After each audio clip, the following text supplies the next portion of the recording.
시청자 비평 플러스는 YTN을 돌아봅니다. 최근 국제 정세는 세계 각지의 다양한 갈등과 문제로 가득합니다. 경제, 정치, 종교, 지역 간의 이해차가 국제 정세를 위협하고 있는데요. 오늘 뉴스 리뷰 Y 시간, YTN의 국제부 보도를 돌아봅니다. 이번 주는 어떤 시청자 의견이 들어왔을까요? 시청자 톡톡 Y에서 살펴봅니다. 잠시 후에 만나보시죠.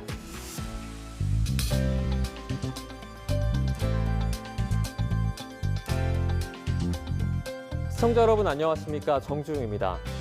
지난 YTN의 월간 탐사보도 프로그램이죠. 탐사보고서 기록, 그 여자가 사는 세계 편이 방송통신심의위원회 2월 이달에 좋은 프로그램으로 선정이 됐습니다.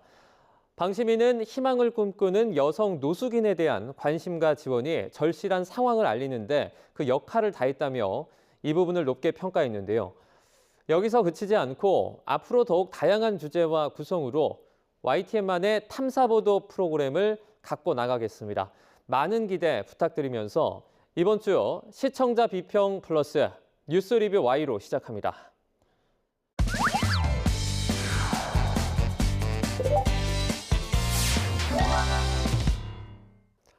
네, 세 분 어서 오세요. 안녕하십니까?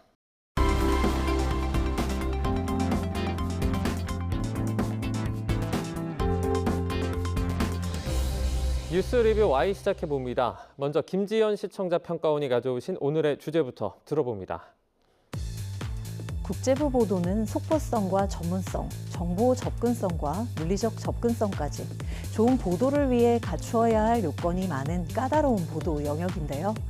특히나 최근에 벌어진 이스라엘, 이란 전쟁처럼 다루기 조심스럽고 까다로운 전쟁 보도의 경우 더더욱 그렇습니다. 그렇다면 YTN의 이번 국제부 보도는 어땠을까요? 오늘 뉴스 리뷰 Y에서는 이스라엘, 이란 전쟁 보도를 중심으로 YTN의 국제부 보도를 살펴봅니다. 네, 국제 정세가 심각한 위기 상황에 놓여 있습니다. YTN 국제부는 현지 소식을 발빠르게 전하고자 노력하고 있는데요. 오늘은 YTN이 전하는 국제 정세 소식 보도를 살펴보도록 하겠습니다. 먼저 리포터의 활약이 뛰어났던 것 같은데요. 여러 곳에서 반응들을 들을 수 있었습니다. 네, 평가원님 살펴주신 내용 전해주시죠. 네, 맞습니다. 이스라엘 현지에 있는 명형주 리포터를 통해 급박하게 돌아가는 현지 상황을 전한 보도가 있었는데요. 이란, 이스라엘 공습 강행, 이스라엘 현지 상황은 제목입니다. 시간대별 공습 예보 및 로켓 경보 발령 등에 대해 생생한 현지 상황을 전해 주었고요. 추가 공습, 예상되는 이스라엘 정부 반응 등에 대해서도 현지 언론을 인용하며 전하고 있습니다. 뿐만 아니라 파악하기 어려운 재외 국민의 안전이 어떻게 관리되고 있는지 알 수 있는 보도인지라 정보성이 높은 보도였습니다. 19일 이스라엘 제보복에 이란 별 공격 없어 말 다른 이유는 제목의 보도입니다. 여기서도 명형주 YTN 이스라엘 현지 리포트가 소식을 전했는데요. 이란이 이스라엘을 공격한 이후 엿새 만에 이스라엘이 이란에 제보복한 것으로 알려져 있는데 이란은 별다른 공격이 없었다는 취지로 나오면서 양쪽이 말이 다른 것으로 보이는 상황을 이해할 수 있던 인터뷰였습니다. 이란은 이스라엘의 그 미사일 공격은 없었다. 또 드론 세대만 날아왔을 뿐이다. 이렇게 이야기했거든요. 이란에는 이스파한과 또 타브리즈라는 두 장소에 공격이 있었다고 하고 또 시리아 남부 이란군이 기지로 사용하는 곳을 타격했다는 이야기가 나오고 있습니다. 이스라엘은 당장 재보복을 했다는 긍정도 부정도 하지 않았지만 이스라엘이 이란 내부에 중요한 핵시설이 있는 곳을 공격할 수 있는 능력을 보인 것이라는 평가가 나온다는 점, 그리고 이란 내부에 큰 타격을 입힌 것은 아니지만 이란에게 강력한 경고의 메시지를 보냈다는 평가가 나온다는 평가를 들을 수 있었는데요. 이스라엘이 전면전의 위기 갈등 구조가 되지 않도록 이 분위기를 만들고 있다는 점을 알 수 있게 한 인터뷰였습니다. 이스라엘 국내 상황을 볼 때 계속되는 전쟁의 피로감과 또 물가가 계속 상승하면서 경제 문제가 겹치는 상황이기 때문에 네타냐후 총리에 대한 국민들의 반대 여론이 증가한다는 사실까지 해서 현지 분위기를 이해하는 데 도움이 됐습니다. 네, 사실 세계 곳곳에서 다양한 이슈들이 터지지 않습니까? 이럴 때마다 기자가 그 현장을 방문하기는 현실적으로 좀 어려운 부분이 있습니다. 그래서 이제 리포터와의 협업이 중요한 것 같은데요. 어떻습니까? 대형 뉴스가 터졌을 때 YTN은 그 대응 매뉴얼이라는 게 명시되어 있습니다. 국제 뉴스, 국내 뉴스 이렇게 나뉘어져 있는데 국제 뉴스를 잠깐 소개해드리면 우선 그 일보라고 해서 한 줄짜리 뉴스가 나가죠. 긴급 이렇게 해서 나가는 그 빨간 큰 글씨 있지 않습니까? 그리고 나서 이제 YTN이 계약을 맺고 있는 여러 세계의 통신사들, 뭐 AP, 로이터, 신화통신, 교도통신 이런 통신사들을 이용해서 이제 기사들을 재빠르게 작성을 해서 국제부 기자들이 뭐 단신을 올리거나 전화 연결을 하면서 현지에서 소식을 1차적으로 전해줄 수 있는 분들과 접촉을 시작합니다. 말씀하신 것처럼 현지 리포터 또는 현지 교민 아니면 공관 직원들 이렇게 하고 그 다음에 이제 특파원을 연결하거나 아니면 현지에 기자를 급파하게 되고요. 국내에서는 이제 저희 같은 해설위원이라든가 전문가들이 출연해서 분석을 좀 해주고 그 다음에 이제 요즘 국제뉴스라는 건 뭐 사실 국제뉴스로서 끝나는 것은 아니니까요. 뭐 경제부라든가 또는 뭐 외교안보라든가 이쪽하고 협업을 해서 이제 파장을 좀 분석하는데 YTN은 60여 개 나라의 해외 리포터가 한 110여 명 정도 있습니다. 피지라든가 에티오피아, 뭐 루안다 이런 나라에도 그 해외 리포터가 있습니다. 그래서 이 리포터 분들이 글로벌 뉴스 센터라는 조직에 속해서 이렇게 급할 때는 현지에서 연결도 하고 평소에도 컨텐츠를 제작해서 방송하기도 하거든요. 해외 리포트는 YTN이 아마 대한민국에 있는 방송사 중에서 가장 관리를 잘하고 있다 이렇게 얘기할 수가 있습니다. 네, 생각보다 정말 많은 나라에 이렇게 리포터들이 나가 있기 때문에 말씀하신 매뉴얼에 따라서 속보, 1차 전달할 때는 많은 도움이 좀 될 것 같습니다. 자, 전쟁으로 인해서 외부 나라들의 타격도 정말 큰 상황입니다. 이스라엘 외에도 이 국제 정세가 참 혼란스러운 그런 상황인데요. 각국의 소식을 파악해서 이제 YTN 국제부가 내용을 전하고 있는데요. 그 보도 어땠는지도 좀 살펴주시죠. 그 YTN 국제부에서 그 시의성 있는 속보들 발빠르게 전해주신 그런 유용한 보도들이 꽤 많았습니다. 근데 이제 저는 이들 보도들이 좀 각각 제시되는 것이 아니라 유기적으로 연결되는 네트워크 보도 형태로 좀 시청자들에게 제시됐으면 좋겠다 이런 생각을 했는데요. 국제뉴스 중에 특히 중동 전쟁과 같은 의제에 우리가 이제 각별히 관심을 갖는 이유가 이게 여느 이슈보다 더더욱 국제적인 파급 효과가 크기 때문이잖아요. 본 사안의 영향이 우리 모두와 연결된 이슈라는 점이라는 의미입니다. 그런 만큼 본 사안의 직접 당사자인 이스라엘, 이란은 물론 미국, 서방 등 관련국들의 현지 분위기를 실시간 연결로 전하는 보도 네트워크를 작동시킴으로써 본 의제와 관련해서 얼마나 복잡한 이해관계들이 얽혀 있는지 내용적으로뿐만 아니라 형식적으로도 적극적으로 전달하는 것이 필요하다고 봅니다. 그런 의미에서 이란, 이스라엘 보복 공격, 재보복 시사한 이스라엘 가능성은 보도는요.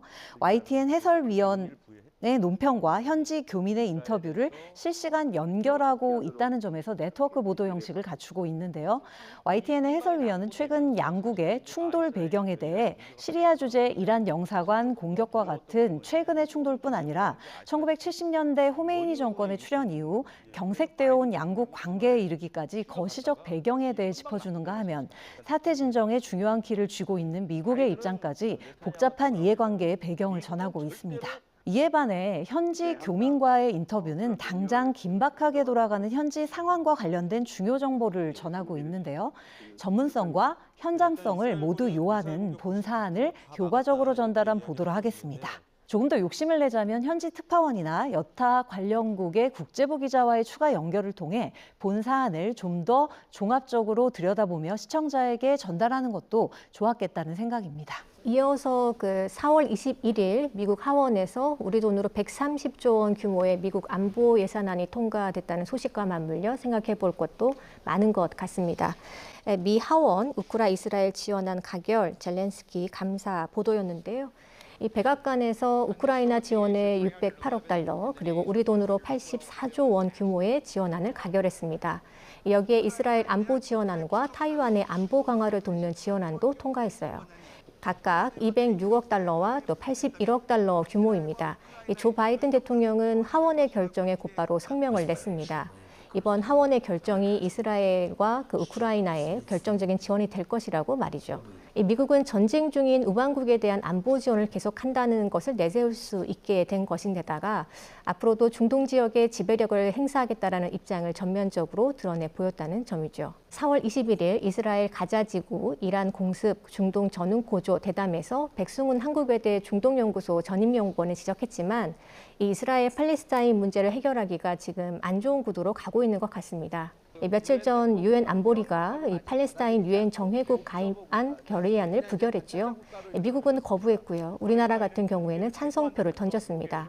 유엔은 팔레스타인을 아예 정식 국가로 들여서 여기에서 이야기할 수 있게 하겠다는 경고를 많이 보내왔는데요. 미국이 지금 거부권을 행사한 건데 이 분쟁이 계속 지속되면 미국에게도 압박이 될 것이라는 전망이 예측됩니다.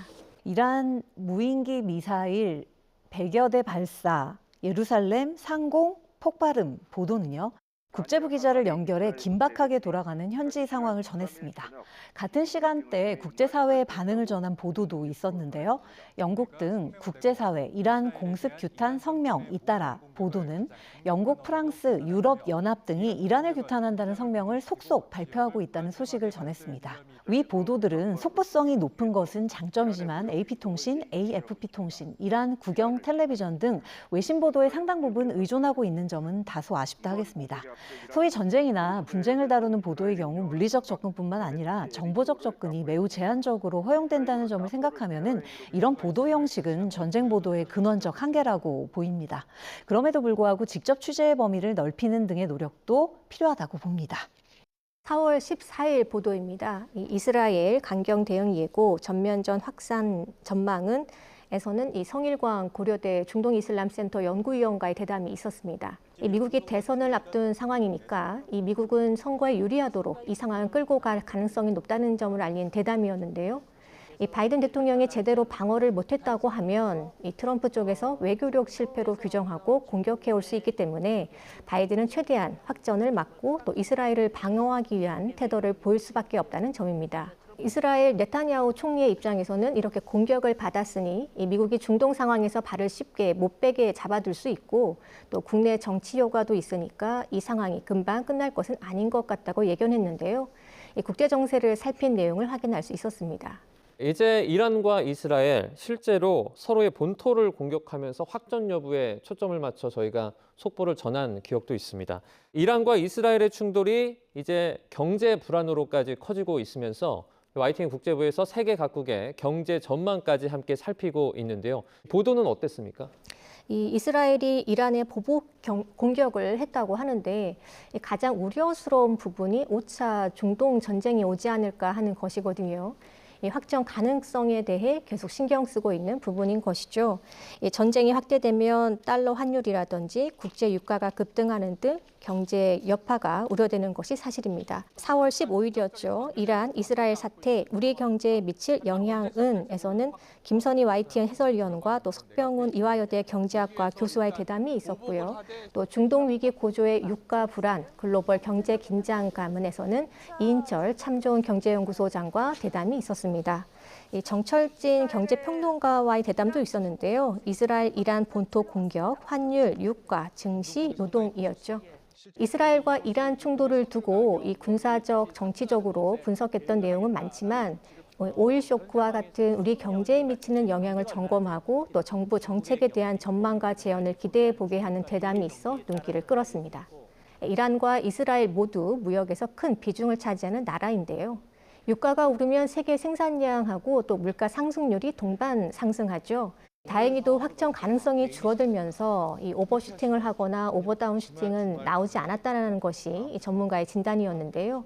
확전 가능성이 낮아졌다는 보도가 나오면서 이 시장이 불안했던 심기가 조금은 진전된 상황이었다는 진단이 있었습니다. 기업 밸류어 프로그램 등을 포함해 자산 친화적이고 투자 친화적인 정책을 일관되게 유지해야 한다고 하셨는데요. 총선 이후 영향을 고려해서 분석해보고 또 전망해보는 대담을 YTN에서 기획해봄이 어떤가 생각해보게 했습니다. 네, 앞선 보도들의 내용을 들여다보면 현재까지는 양국이 나름 전략적 자제에 기인한 저강도 공격을 벌이고 있다는 걸 알 수 있었는데요. 코스피, 코스닥 1.6%대 하락 마감, 환율 9.3원 올라. 보도에서 다뤘듯이 이스라엘의 보복 공격이 감행됐던 19일 코스피가 장중한 때 3% 넘게 급락하는 등 우리 시장에 미친 영향이 적지 않았습니다. 불확실성이 야기할 수 있는 여러 문제에 대해 꼼꼼하게 진단하는 것과는 별개로 시장의 불안을 야기할 수 있는 자극적 용어의 사용엔 앞으로도 언론이 신중을 기해야 하겠습니다. 특히 시청자들은 뉴스 전체를 청취하지 못하는 경우에 헤드라인으로 뉴스를 파악하는 경우가 더러 있잖아요. 그래서 꼭 필요한 경우가 아니라면은 긴장을 부추길 수 있는 자극적 헤드라인을 사용하는 건 역시 앞으로도 주의를 견제하는 것이 필요하겠습니다. 네, 이제 국제적인 충돌 그리고 전망 가능한 국제 정세의 어떤 변화 양상 이 부분만 다루기도 상당히 어려운데 아무래도 경제 상황까지 분석해서 보도하는 건 정말 쉽지 않을 것 같습니다. 네, 이런 점에서 YTN 국제부의 역할이 정말 큰 것 같아요. 아까 평가원님들이 말씀하셨던 그 네트워킹이 저는 굉장히 인상적이었는데요. 이제 모든 보도가 이제는 뭐 어느 한 나라만의 뉴스인 시대는 이미 지나갔고요. 모든 뉴스는 다 세계적인 뉴스가 됩니다. 그래서 정치, 경제, 사회, 문화 모든 방면에서 네트워킹하는 종합보도 앞으로 굉장히 중요한 부분이 될 것 같고요. 사실 저희가 놓치는 것은 뭐냐면 국제 뉴스를 바라보는 시각이 편향됐다는 점은 사실 좀 반성을 해야 되는 부분입니다. 지금도 쭉 이란과 이스라엘 전쟁을 평가하시면서 전쟁의 양상이라든가 국제 정치적인 문제, 외교적인 문제, 경제적인 문제를 다뤘지만 우리가 놓친 것은 무엇이냐면 전쟁 당사국의 국민들, 그다음에 중동에 있는 중동 국민들, 그럼 그 사람들이 겪고 있는 고통은 무엇이냐 이런 부분에 대한 그 보도는 사실 그렇게 많지 않았다는 거죠. 왜냐하면 우리나라의 그 언론사들의 모든 특파원이라든가 뉴스 소스가 다 미국 등 서방에 편향돼 있다는 거죠. 편중돼 있다는 것이죠. YTN만 해도 대부분 미국이나 또는 유럽의 통신사들의 소스를 받습니다. 미국과 서방의 시각이 있다면 그러면 그 반대편에 있는 시각도 있는 것이죠. 그래서 이런 것들을 어떻게 균형을 맞춰서 다양하게 보도할 것이냐. 이것도 YTN 국제뉴스 보도의 어떤 그 지향점이 아닐까 이런 생각이 듭니다. 네, 네트워킹 종합 보도의 어떤 지향과 그리고 당사국의 국민들에도 초점을 좀 맞춰야 한다 이런 의견까지 말씀해 주셨습니다. 복잡한 시국에 일부 국가의 잘못된 정보나 가짜 뉴스도 확산하고 있습니다. 이런 부분을 이제 검열자로서 언론의 역할이 필요할 것 같은데요. 이 부분은 어떻게 보십니까? 네, 맞습니다. 전쟁과 같이 소재의 자극성이 큰 경우 특히 난무할 수 있는 가짜 정보에 대한 팩트체크 기능을 담당해 주시고 강화해 주셨으면 합니다. 지난해 이스라엘 하마스 전쟁의 경우에도 SNS를 통해 유포되는 가짜뉴스의 문제가 재차 지적이 되었잖아요. 기성 언론뿐만 아니라 유튜브, SNS, DM 등 다양한 매체를 통해 뉴스가 생산, 유포되는 요즘 저널리즘의 정보 접근성만큼이나 정보의 감별성이 중요해지고 있다 하겠습니다. 저는 같은 맥락이긴 하지만 조금 다른 의미에서 인용 보도의 아쉬운 부분을 이야기하고 싶은데요. 최근 미국 내에서 더 인터셉트라는 탐사 보도 전문 매체가 이 뉴욕타임즈의 그 친이스라엘적 보도 편향에 대해 공개적인 폭로와 문제 제기를 지속하고 있습니다. 이란, 이스라엘 공습, 중동 지정학적 위기 확산에서도 이 박현도 서강대 유로메나 연구소 교수님도 비슷한 지적을 했는데요. 이 전쟁 보도가 외신 보도에 다소 의존을 하는 경향이 있다 보니까 이 특정 입장을 내세운 보도를 인용하다가 편을 들어주거나 또 특정 국가 입장에서 전쟁 명분을 설명하는 상황이 될 수 있는데 이 YTN은 꾸준히 신중한 보도를 이어가야 하겠습니다. 이 전쟁 상황이 길어지면서 새로운 국면에 대한 보도가 이 전쟁 국가 간 공격이나 피해 사실 위주로 전해지는 것은 좀 당연해 보이는데요. YTN은 전쟁을 게임 중계하듯 보도할 것이 아니라 이 국제 정세를 이해하면서 한국이 어떤 태도를 취하는 것이 바람직할지 또 국내 정치와 경제에 미치는 영향을 미리 점검하고 예측해 가면서 의도적으로라도 좀 차분하고 또 신중하게 이 전쟁 국면을 바라볼 필요가 있지 않을까 싶습니다. 네, 이제 앞서 실장님이 또 말씀해 주신 어떤 그 보는 시선의 다각화, 평등화도 이 부분이 좀 포함이 되는 내용인 것 같습니다. 네, 그럼 오늘 뉴스 리뷰 Y 내용 정리해 보겠습니다. 이것만은 꼭 시간입니다. 먼저 평가원님부터 오늘 한 줄로 요약해 주시죠. 네트워크 보도를 통해 연결의 의미 전하길. 국제부 보도의 가치는 여럿이겠으나 그중 중요한 한 가지는 우리가 연결되어 있다는 것의 의미를 조명하는 것, 나아가 국제 여론 전달을 통해 연결의 힘을 보여주는 것이라고 생각합니다. 다양한 전문 주체들 간 효율적 정보 교환의 장을 YTN이 마련함으로써 중동 지역 군사적 충돌의 의미를 조명하고 나아가 해법과 대안을 제시할 수 있기를 기대해 봅니다. 네, 이번엔 김수정 박사님의 한 줄 평도 들어보겠습니다. 국제 이슈의 맥락을 정확하고 깊이 있게 짚어야. 국제기사는 국가들 간의 관계와 역사, 또 지정학적, 지경학적 상황을 두루 고려해서 객관적이면서도 신중하게 보도가 이루어져야 합니다. 이 정보를 알기 쉽게 전달하는 것도 중요하지만 국제사회에서 한국이 취해야 할 입장과 결정에 대해 정확하게 판단해야 보도의 신뢰를 높일 수 있습니다. 이 상당한 전문성과 또 품이 들어가는 일입니다. YTN은 국제 정치나 전쟁 상황을 균형 있게 보도하려는 노력을 기울여야 할 것이고요. 또 국제 이슈와 관련해서 한국 정치나 경제 등에 미칠 영향에 대해서도 정확하고 깊이 있는 보도를 꾸준히 내주시길 바랍니다. 네, 오늘도 알찬 내용들로 채워주신 것 같습니다. 오늘 뉴스 리뷰 Y 순서는 여기서 마치도록 하겠습니다. 세 분 오늘 말씀 잘 들었습니다. 고맙습니다.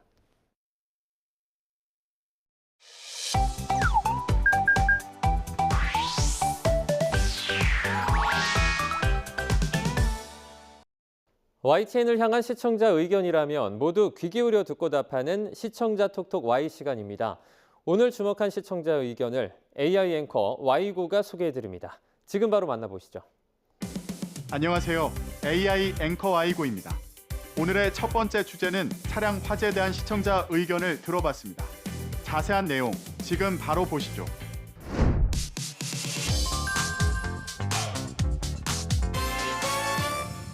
쉬는 날이던 소방관이 터널에서 발생한 차량 화재를 목격하고 진화에 나섰습니다. 터널 안에서 차량 화재가 발생해 자칫 큰 피해로 번질 뻔했던 상황에 우연히 터널을 지나던 소방관이 화재를 진압했다는 소식을 담은 보도가 있었습니다.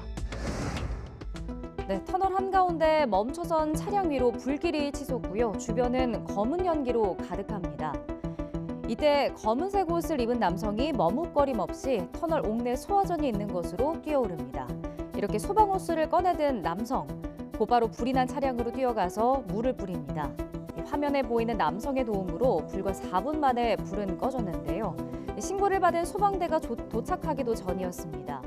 노련한 소방관의 대처 덕분에 4분 만에 불길을 진압해 연기로 인한 대형 인명피해를 막을 수 있어 소식을 접한 시청자도 한시름 놓을 수 있었는데요. 이 보도를 통해 최근 차량 화재 사고 소식이 많은 것 같아 주목되는 부분이었는데 사고 발생 원인이나 운전자가 알아두면 좋을 예방책까지 짚어주면 좋겠다는 시청자 의견이 있었습니다. 시청자 톡톡아이에서 시청자에게 도움되는 보도를 위해 차량 화재 원인과 예방책에 대해 살펴봤습니다.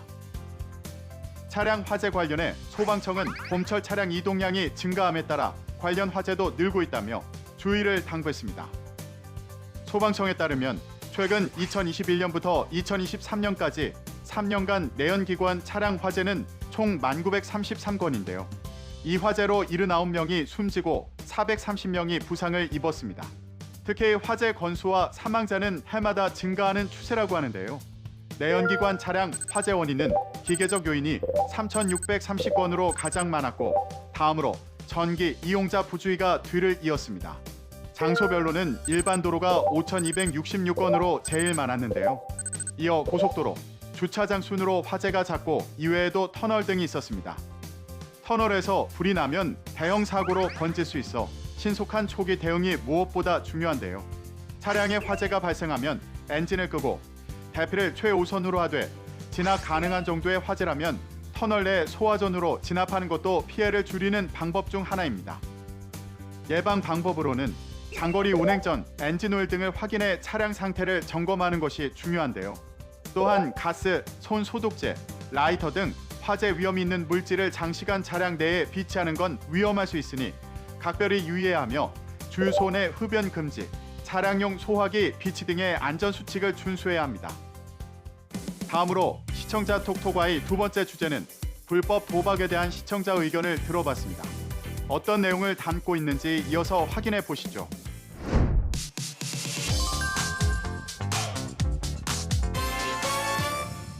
술을 마시며 카드 게임을 할 수 있는 홀덤 펍에서 마치 카지노처럼 게임칩과 현금을 불법으로 바꿔가며 도박을 한 손님과 업주들이 무더기로 적발됐습니다. 홀덤펍에서 게임칩을 현금으로 환전하는 불법 도박이 무더기로 적발되면서 경찰이 적발하게 된 과정을 전한 리포트가 있었습니다. 불법 도박 첩보를 입수한 경찰은 증거를 잡기 위해 한 달가량 잠복 수사를 해온 것으로 전해졌습니다. 업주 4명과 손님 17명, 종업원 7명을 현장에서 검거한 경찰은 적발된 업소에서 업주들의 휴대전화와 노트북, 장부 등을 확보해 분석하고 있습니다. 경찰은 이를 토대로 자금 흐름을 추적해 범죄 수익을 환수하고 추가 단속도 이어갈 방침입니다. 불법 도박장으로 운영된 홀덤펍이 지금껏 단속을 피해왔으나 경찰의 잠복 수사로 결국 검거되었고 앞으로 추가 단속도 이어나갈 것임을 전해왔는데요. 이번 보도에서 등장한 홀덤펍은 이미 하나의 영업 형태로 자리를 잡았는데 어디까지가 합법이고 어떤 행위를 하면 불법인지에 대한 구체적인 설명이 없어 아쉬웠다는 시청자의 의견이 있었습니다. 시청자 톡톡아이에서 자세한 내용을 보충하기 위해 불법 도박의 범위와 유형을 정리해봤습니다. 우리나라에서 불법 도박으로 규정하는 범위는 합법적으로 인정된 도박에서 금지 또는 제한하는 행위, 사행성 게임물을 이용해 사람들이 사행행위를 할 수 있도록 서비스를 제공하는 행위, 정보통신망을 통해 사람들이 사행행위를 할 수 있게 서비스를 제공하는 행위를 업으로 하는 것 등입니다. 정부가 합법으로 지정한 도박의 유형은 카지노, 경마, 경륜, 경정, 체육진흥투표권, 복권, 소싸움인데요. 이 경우도 허가받지 않은 사업자가 운영하는 곳에서 하는 도박과 법률에서 지정되지 않은 도박은 모두 불법 도박입니다. 예를 들어 강원랜드가 강원도 정선에서 운영하는 카지노는 합법이나 오피스텔, 아파트, 보드카페 등에서 일정 수준의 영업장과 시설을 갖추고 허가받지 않고 운영하는 카지노는 불법인데요. 또 온라인이나 허가받지 않은 영업장에서 발권받는 복권, 막권, 투표지를 구매하는 것도 불법입니다. 이처럼 허가 주체와 장소를 엄격하게 규제하는 것은 궁극적으로 불법적인 도박 행위의 확산을 막고 합법적인 도박을 엄격하게 관리하기 위함입니다. 마지막으로 오늘 시청자 톡톡아이 세 번째 주제는 노점상 무단 점유에 대한 시청자 의견을 들어봤습니다. 이어지는 내용도 지금 바로 만나보시죠.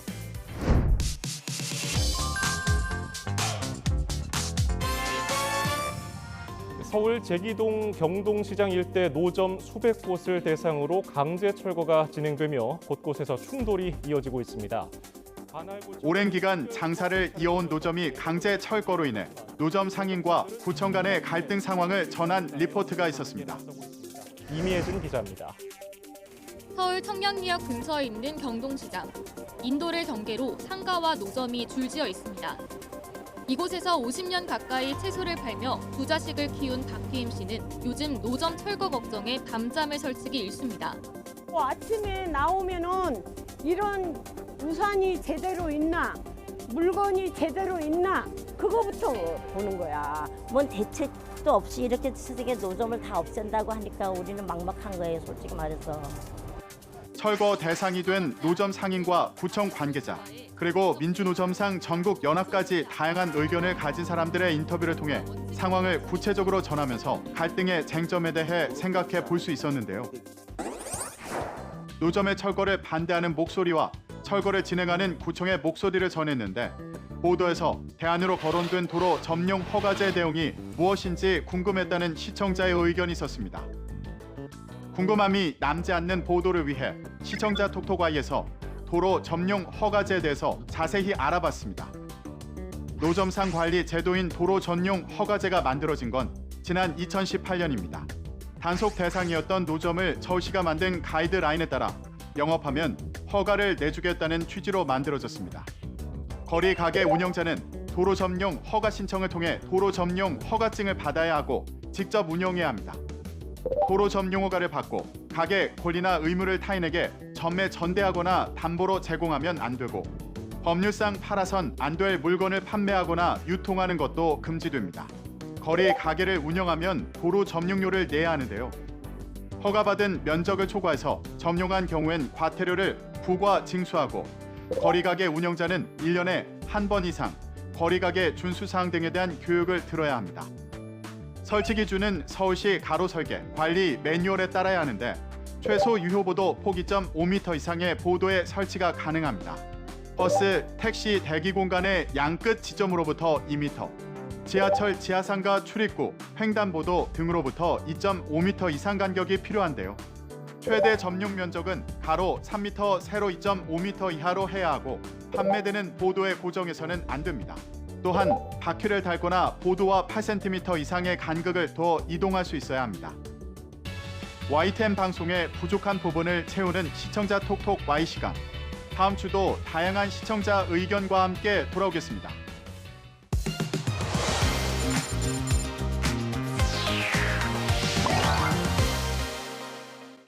시청자 목소리로 YTN을 되돌아봅니다.